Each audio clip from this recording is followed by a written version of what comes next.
Hey, what's up, Unbroken Nation? Hope that you're doing well wherever you are in the world. Today, I'm joined by a very special guest, Thais Gibson, who is an author, speaker, educator, pretty much an everything kind of person. Welcome to the podcast, my friend. Thank you so much for having me. I'm really excited to be here with you. Yeah, I'm so stoked to have you here. And I know that this episode is going to bring so much value to people. And I've done my research on you. I know about you and who you are and follow you on social and all the things. But for those who don't, tell us about yourself. So I grew up in Toronto, Canada, and I was an athlete growing up and really wanted to get a D1 soccer scholarship was my sort of plan. And in my scouting year, I had a really bad knee surgery, basically really complicated surgery. I was on crutches for 8 weeks and I got addicted to my painkillers just before my 15th birthday. And went through this whole process of basically trying to figure out what addiction was. Like, didn't even know. I went through my first set of withdrawals, didn't even know what withdrawals were, what was happening to me. It was very young and very kind of lonely experience. And that took me on a journey to really trying to figure out, like, what is going on? How do I get over this?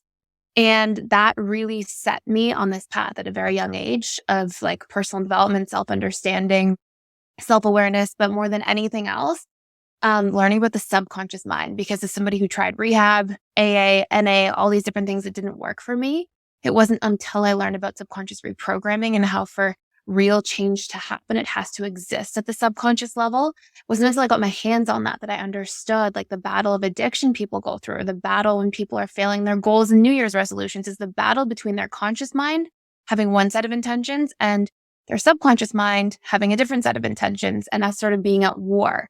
And ultimately, the conscious mind can't outwill or overpower the subconscious mind. And so we get pulled back in these old directions and it can be really defeating. So that took me on a path, went back to school, did a master's degree in transpersonal psych, 13 different certifications, and launched a personal development school after running a practice for about the better part of a decade. Yeah, fascinating. I mean, when I read the background on your story and saw what you've done and the changes that you are stepping into making in the world, I think to myself, this is what we need more of. And I am a huge proponent about the understanding of mindset and the capability that you have of once you have this thing, your brain in tune with what you want in the world, like everything is possible. Statistically, I should be dead or in jail. I grew up in a zip code where my friends were getting murdered. I was doing drugs at 12 years old. Like, my life is nuts. And yet here I am. I am not an anomaly. I am sure that you would agree that you as well are not an anomaly. It is so much about this work that we do that creates change. But before I dive in, because I have so many questions for you here today, is when you're in this moment, you recognize, oh, I have been impacted by prescription drugs. I'm very young. I'm in my teens. This is super scary. How are you even cognizant enough to step through that? Because I know adults where that is so left field to them and terrifying. Like, how do we create a pathway to step onto the path of healing when we're impacted by something that is so common, especially in North America, as prescription drugs? Yeah, I think for me, it was unique in the sense that like I was really scared when I first understood what was happening. Like when I just, it was easy to justify because I was on painkillers for a while. And then when the prescription ran out, there was somebody who gave them to me who was a year older and this whole thing. And it was like this sort of slippery slope of incrementalism. But for me, I think that it was shocking at a point because I was this kid who was getting good grades and doing all these things. And now like, what's going on? I'm struggling in life in all areas. And it sort of was this, from the very beginning, I wanted to stop. Like my conscious mind wanted to stop, but my subconscious had a lot of trauma that was unresolved and undealt with that I had to really work on and figure out.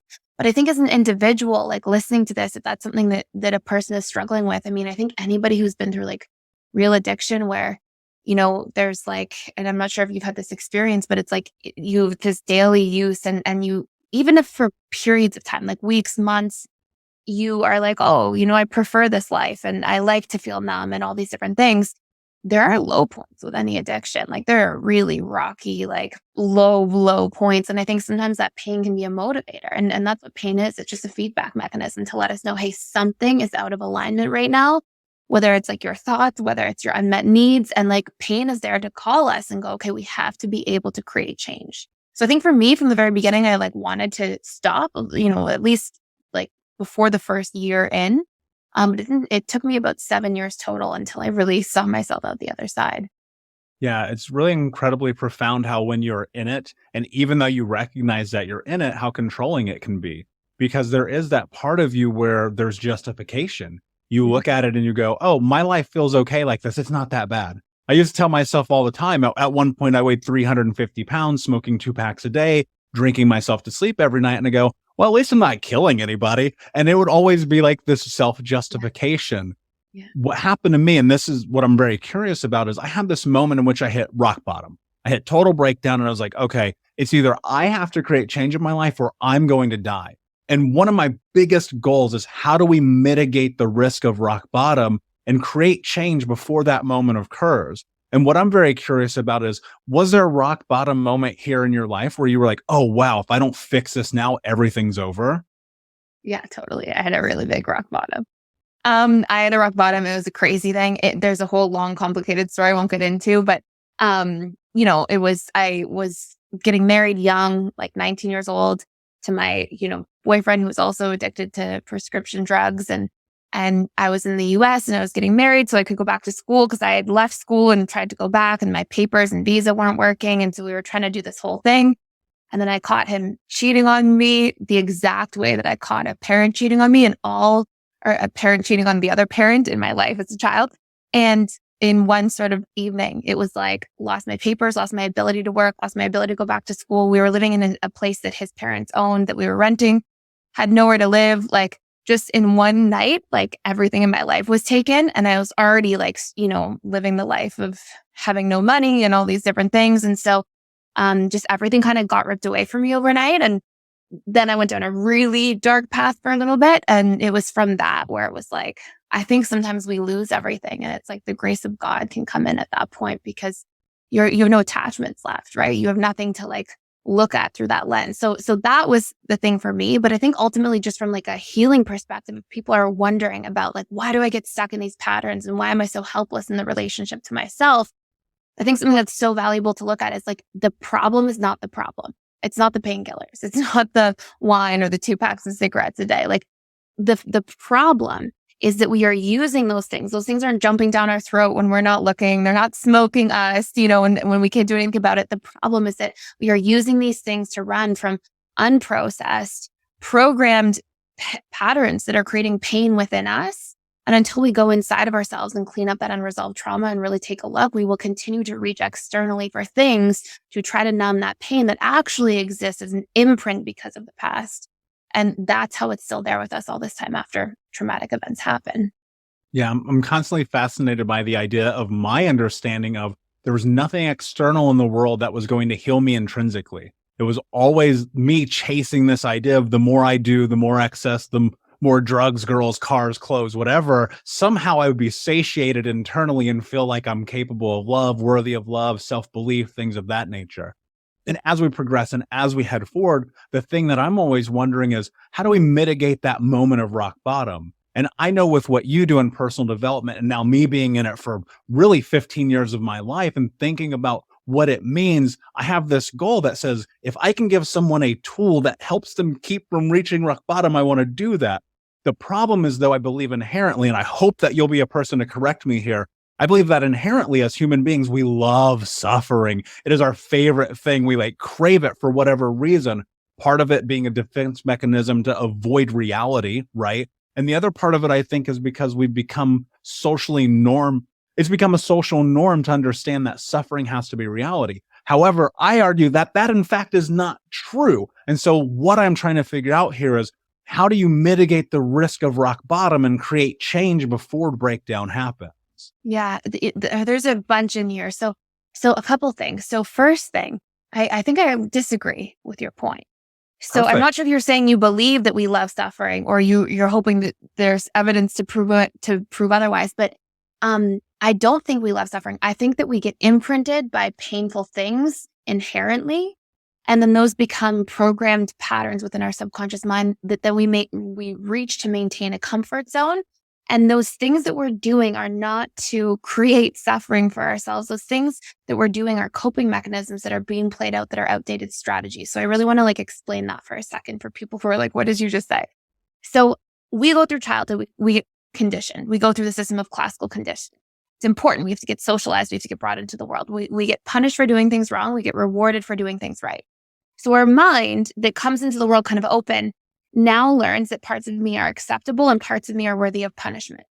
And that creates pain for a child because one of the only biological fears a child has is the fear of abandonment. So a child comes into the world, they see this, they start being imprinted by the pain from their caregivers. And especially if that's coupled with different forms of attachment trauma, if there's any kind of like painful events or extreme suffering in childhood, what happens when we have a painful event or piece of suffering is we give it meaning. So like, let's say, for example, two parents just get divorced. Okay. And then the child goes, well, if they loved me enough, they would stay together. Or the child makes some kind of meaning out of that event. And maybe during that time, one parent starts criticizing the child more. And the child goes, oh, well, I must not be good enough because I'm hearing from their expression to me that I'm not good enough. And all these things that we go through imprint us at our subconscious level. And then we hold on to these stories because we want to remember them so we can protect ourselves from these things recurring later on. We want to remember we're not good enough and then not expose that to people. And so, we hide or we become insecure and pull back, or we remember we're unlovable so we don't get into relationships. So we have all of these things that imprint us and we remember them and we hold on to them and we retell them actually as a subconscious strategy for self-protection. But what happens is the mind is wired for survival and it goes, we have to avoid pain at all times for doing that. But ultimately that creates more emotional pain. And I think if we look at every single painful thing we've ever done, any kind of suffering we've created, it was all a subconscious strategy to get a need met at the time. I took painkillers. Why? To numb emotional pain. Somebody's smoking cigarettes, we can look at it from a perspective and go, no, that's not good. That's not healthy. It's carcinogenic, but like, there's something in us that's running. Our brain just using it as a strategy to try to protect us or numb us in some form. And so I think that's, it's not that we love suffering. It's that a part of ourselves doesn't have better equipped strategies to protect us from pain. And so to answer that question, like, how do we stop ourselves from getting to that point? What we do is we have to learn to take inventory of ourselves. What are all the habits we have? What are the thought patterns we have? What are the belief patterns we have? What are those imprints at a subconscious level? And how can we update our strategies so we're always trying to get our needs met in the healthiest form? And how can we learn to reprogram these stories or narratives we have about ourselves because of imprints from painful past experiences? Yeah. And when you're in this moment of what I call reframing and what most people do call reframing, and you're in this, before you can take that place, that first step, I think so much of it is about compassion, removing guilt and shame from the journey and understanding like, part of it is, you're not alone. Even though the sad truth of it is that many people suffer, you are not alone. So this isn't a one-way journey. And the other part of it is understanding that there are amazing supports and communities who are willing to help guide you through this. Because it's only through that, and at least in my experience, in which I felt like I was able to finally step into what was next. And what I wonder is, as we are in this place and first beginning this process, how do you step into that place of understanding that it's okay to be okay with bad things that have happened to you? I think one of the first steps for that is everything we go through, like we are always, as human beings, going to form some kind of coping mechanism or some kind of experience or belief about ourselves because of the things we go through. But anytime we give more painful meaning to ourselves because of those things, we just perpetuate the suffering. So one of the first things I tell people all the time, like when we're going through a healing journey, one of the most important things you're going to have to learn to do as you set into that healing journey is to make sure that you change your internal dialogue so that it is always in a state of self-compassion and treating yourself no differently than you would treat a wounded child in pain. Because anything else, any like beating ourselves up, any negative internal dialogue, just distracts us from the problem. Like if we have somebody and they make a mistake and that person's going into a situation, they're blaming themselves, they're beating themselves up, that doesn't even help you solve the problem or fix the mistake. That just helps you tell the story about yourself and distract yourself from taking accountability, from introspecting as to why you made that mistake. And beating ourselves up is always going to feed the problem instead of before the solution. Yeah. Now, I have to say this, sure, all sounds great on paper, right? In this process of stepping into the moment of recognizing that you do have to be compassionate and self-love, while also recognizing the narrative that everything ingrained in you is from that negative standpoint. I'm not good enough, I'm not strong enough, I'm not capable enough, as being reinforced by either adults, peers, whomever that may be in youth, and knowing that up until that moment, you've kind of been programmed. How do you step into acceptance when everything that you know is, I'm not good enough, I'm not strong enough, I'm not capable enough, this narrative of enough, or vice versa, putting yourself in a position to leverage your own power to create that narrative? How do you do that? So I think one of the first things is we always have to look at the situation and recognize the difference between our conscious mind and our subconscious mind. So the subconscious mind has all these imprints, has these ideas and these concepts of like, I'm not good enough, I'm weak, I'm disrespected, I don't belong, I'm excluded. We have all these core wounds. There's like 22 major core wounds people have that create this like internal I am narrative. And nobody wants those. Nobody in our identity wants those things. The problem is that our subconscious and unconscious collectively run 95 to 97% of our thoughts, emotions, behaviors on autopilot, but our conscious mind is our 3 to 5%. And that's the part that can observe. And so what I get people to do when we're trying to get out of that is to sit down and observe, like, what are your narratives, and to focus in on what those major 22 core wounds are and start recognizing like which ones show up for me the most. And then I get people to run through this thing. It's called BTEA. It's like our beliefs produce patterns of thought. Our thoughts produce emotions. There's other ways we can produce emotions, but they do. If I believe I am disliked and I go to a social event and I'm having thoughts about like, oh, that person's not going to like me. Oh, I'm not going to fit into that group. Oh, they're not going to accept me. How do I feel? Right? So I am disliked as a core wound or a belief that create patterns of thought, kind of like tree branches coming off the tree trunk. How do I start feeling when I'm in that position? And then neuroscience has proven every single decision we make is based on emotion. So even people who are like, I'm a logical, rational thinker. No, you make emotionally based decisions at your tipping point. So we have to look and go, okay, when I feel bad, these patterns of me feeling negative emotion, when I'm feeling that way, what are my coping mechanisms? And people have the same patterns of coping mechanisms. They binge watch Netflix, they binge eat, they, play video games for 9 hours, like whatever it is. We have to first take inventory and audit ourselves from our conscious perspective, being able to look into our subconscious. And then we can actually use reprogramming tools to get rid of these things at the root level, reprogram our beliefs, our thought patterns, and then our natural emotions come off of that. And our behaviors follow as a byproduct of plucking those issues out at the root. And if we can do that proactively, then we don't have to get into a position where in the behaviors or in the actions, we are using painkillers or, cocaine or anything like that, because we can get to that point of like doing the work from our conscious mind into our subconscious mind proactively instead of reactively. Yeah, I love that. I mean, I could not agree with you more. And that's so much of what I have my clients do is like, how do we create a baseline of understanding how we got to this place? And then from there, moving forward. And one of the things that I'm really curious about is how do you navigate fear in this process? Because so many people step into this with shame, guilt, and then the big elephant in the room being fear of the second that I do this, people are going to see me for who I really am. When I think that often you've not yet discovered who you really are, and thus you are afraid of the outcome. We've been programmed, obviously, in this conversation, especially the context of this conversation, to believe that to hold true, when in fact, I actually know that it is not true that we know who we are until the moment we make a choice. And so that choice for me was stepping through fear. And I see it all the time where people cross that boundary between who they are and who they want to be because they want to step into it. How do you navigate fear in this process? So one thing I always tell people in like webinars or things like this is we have to get really specific. Whenever we are trying to solve a problem, I think where people get lost in like the problem is that they don't define the problem explicitly enough. So people will be like, oh, I feel afraid or I feel sad. Okay, great. That doesn't give you a whole lot to deal with. So you'd be like, okay, what specifically am I afraid of? And there's only two things that ever cause fear. So like the two things, and this doesn't just apply to fear, this applies to any emotional pain ever. Number one, painful stories. Okay, so we're telling some kind of painful narrative, kind of like we've been talking about the belief and thought patterns, right? I'm disliked. I'm afraid of being rejected. I'm afraid of being, excluded. I'm afraid of being exiled, whatever it is. So that specific story or narrative that we've had, or an unmet need. So we get afraid of a need not being met. Oh, I'm not going to get love and connection. Oh, I'm not going to get safety. Oh, I'm not going to get closeness with people. And so when we can really define okay, what are those two things? Like, is this an unmet need or is this a painful story I'm telling myself?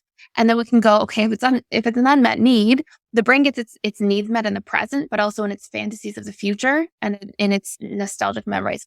So we can look at our unmet needs and we can go, okay, well, let me make a strategy to get the need met. Let me advocate for the need, or let me ask somebody to meet the need, or let me meet that need in the relationship to myself.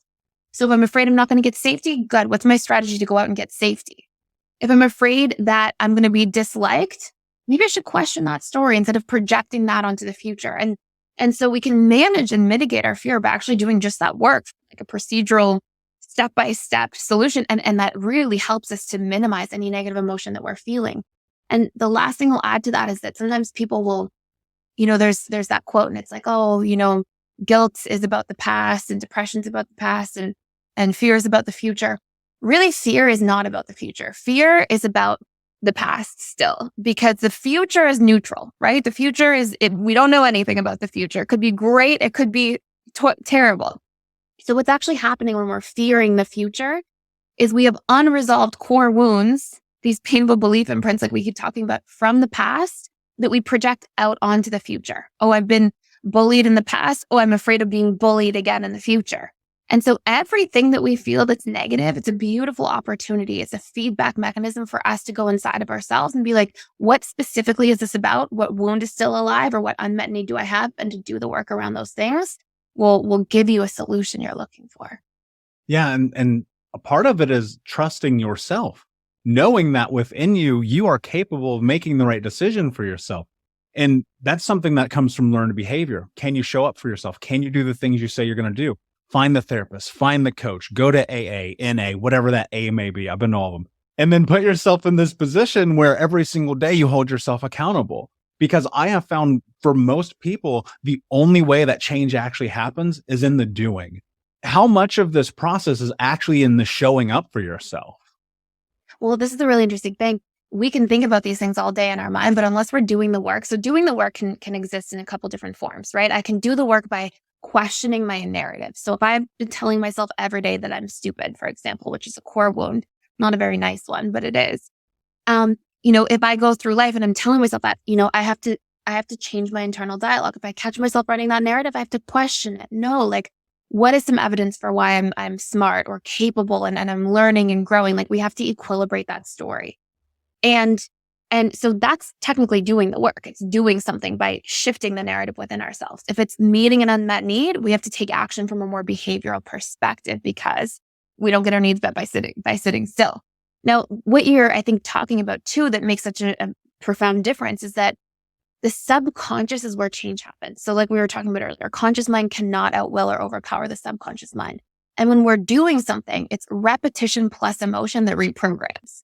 So we can have this like long-standing pattern where we've always been telling the narrative or we've always been sabotaging our need for safety or love and connection or whatever it might be. But what we have to do is take action, like you're saying, but on a daily basis, repetitively in a way that it elicits an emotional response. And then what we're doing is we're actually firing and wiring new neural pathways. And when we stop running the old patterns, the old neural pathways atrophy like muscles. And so we're actually reprogramming our brain from that perspective. Yeah, and I think about the rewards that one should give themselves along with the accolades that all too often people who've been through traumatic experiences do not give themselves due to the fear of worth. And knowing that on the backside of doing that is this really beautiful capacity to step into ownership and to feel good about it. And I could not agree more. If you can attach, and I'm not saying necessarily a reward mechanism to the thing that you're doing, but that emotional response of, I did this, thus I feel good about myself, in time, that will far outweigh any of the extrinsic forces that make you feel good, because those are going to run out. Eventually, if you leverage the world to make you feel good about who you are, that will run out. Not that it's not important, not that things that like community are not a huge factor in this healing journey, but you have to get good with who you are first. I often think the number one thing every single day that I strive for is, how can I put my feet on the ground and be totally okay with who I am? And so often we get lost in this idea in the narrative that we have to show up as this other person in order for people to recognize us. In this place of showing up for us, which I'm sure you've had the same experience, that negative self-talk, the negative self-belief, that shadow part of you that says, you're not good enough, you're not strong enough. Like, even though you're doing the work and you're in it every day, how do you step through it to solidify it and to build sovereignty within yourself so you do show up every day, even though it's not always noticeable immediately? Yeah, it's a beautiful question because it's definitely something probably a lot of people are feeling on their journey. So here you touch on something really important, like the emotional component. And the conscious mind speaks language. The conscious mind can speak English, for example, right? The subconscious does not speak in language. It speaks in emotion and imagery. So when we are trying to like create a new behavior, a new pattern, we're trying to wire that in, what we actually have to be able to do is we have to communicate to our subconscious mind, which is where the problems are existing from. Because once we're observing and we're making, strategies to move through things, that's our conscious mind. We don't really suffer too much at that level. So it's our subconscious mind and those patterns that really need the help and the support and the healing. And so when we look at the pattern of like reprogramming there, if we don't have that emotional piece, then we can get really stuck. So for example, if you are going, okay, no, I'm going to change the narrative for, why I'm accepted by people instead of I'm rejected by everybody, then we can't just say like an affirmation and go, I am accepted, I am accepted, I am accepted. It doesn't do anything really. And that's why people have so much pushback with affirmations. We have to go, I am accepted, and then we need to find evidence. And the evidence, if we look at a piece of evidence, we go, I'm accepted or I'm worthy of being accepted because I have this characteristic, or I've had these friendships in the past and I felt accepted then. Every time we give ourselves a piece of evidence, what that actually is it's an image. We think of an image in our mind. And all images in our mind are memories, and all memory is colored with emotion. So we think, oh, I have this nice quality, I'm friendly. And we think of the times we've met friends or been friendly, and that contains emotion. And now we're actually using our conscious mind to speak to our subconscious mind. And the more we're doing that on a repetitive basis, the more naturally we're going to feel good doing the work because we're actually uplifting ourselves in the process. But then if we do get stuck, I always say to people, you have to make a pact in the relationship to yourself that everything you're going through when your intention is to heal is you have to treat yourself the way you would treat a child. If a child is going through something and they come home and they had a bad day and they're crying, you're not going to be like, what's wrong with you? You should have been better. You're not good enough. You're ruining everything. You would never do that. So why are we going to talk to ourselves in that abusive way? Why are we going to put ourselves down when we're having a bad day or if we're falling off or something like that? We instead have to be able to be like in full acceptance, in full compassion and kindness. We are human beings. We are going to go through different things. And we have to from a conscious perspective, choose every single time to be gentle and compassionate to ourselves instead. I love that you said the word choose. And I get so much pushback on this in content and podcast and my book, even about the power of choice, because I believe that there is a part of this which does declare I am making a choice to do this. I am making a choice to be kind to myself. I am making a choice to show up. I'm making a choice to listen to the podcast, to go to therapy, to go to the gym, to eat the good food, whatever that thing is. So much choices in there. But a lot of the counter argument is we are natively pre-programmed to not be able to make that declaration. I disagree with that. And I'm so curious about what your thoughts are. Yeah, I feel like that's a load of for people who are, I'll say it for you. Thank you. We are pre-programmed. Of course, we're pre-programmed. We have a genetic predisposition. We get programmed in our whole upbringing. We're nature and nurture, but that doesn't mean that we just stay there. It doesn't mean that like, oh, we're programmed, so we're fine. Like, no, we are actually being reprogrammed all the time. And what we can do is use our conscious mind to make decisions, wire in those decisions with positive emotions so that we're using positive emotional associations. Our conscious mind can think and it can do things. And if we can get into a habit of doing things that we reprogram ourselves, like if you say, I want to go to the gym, and great, then what you should be doing if somebody's never been doing that and they want to start, every time you go to the gym, make sure you enjoy it. Make sure you feel good about it. Make the choice, lace it with positive emotion. Now your subconscious mind starts to make new emotional associations to this thing. And then when we do that repetitively, because the subconscious is programmed through repetition plus emotion, over time, we start feeling good about going to the gym, and that becomes a natural part of our programming. So yes, we were pre-programmed, but like our conscious mind can reprogram our subconscious mind. And that's a really powerful like hack that we have as human beings. We're not just stuck the way that we were. Whoever said that to you.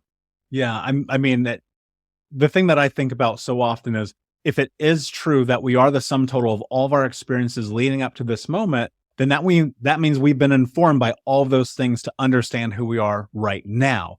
However, the future has not yet been determined and we can't change the past. So that means that there are still an innumerable amount of possibilities ahead of you. And part of that involves being willing to step into it and say, I'm just going to see what happens. What kind of role does just curiosity play in this? I think there's there's a quote you reminded me of when you said that. It's by Wayne Dyer. And he says, like, you can't drive your car looking in the rearview mirror.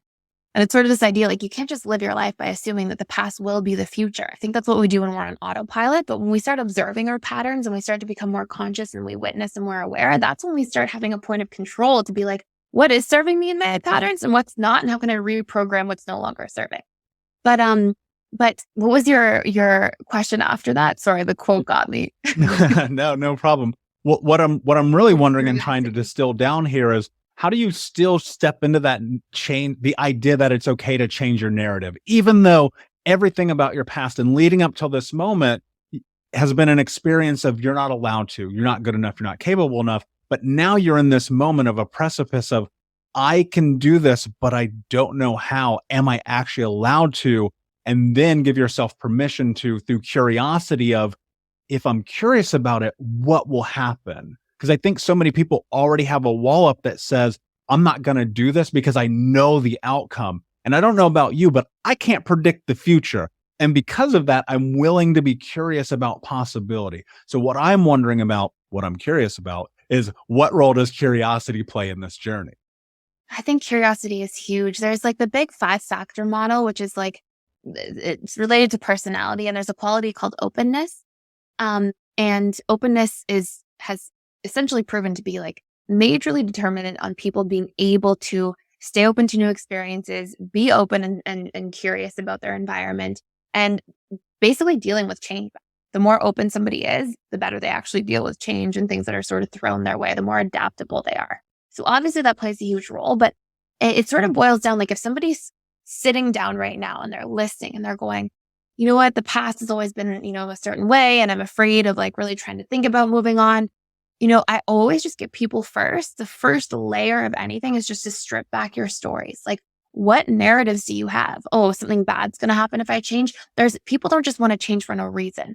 They don't want to avoid change for no reason. They have stories or ideas about change, and that's what's creating the avoidance behavior. So we can look first and investigate and go, well, why am I closed to change? Why am I afraid of change? Why am I afraid of being curious? Like, what are my narratives? What do I believe will happen that will be bad? Or what am I afraid will happen? And that's what's creating that avoidance. And when we can start questioning those things, then we get to start setting ourselves free. So we sort of have to peel back the layers.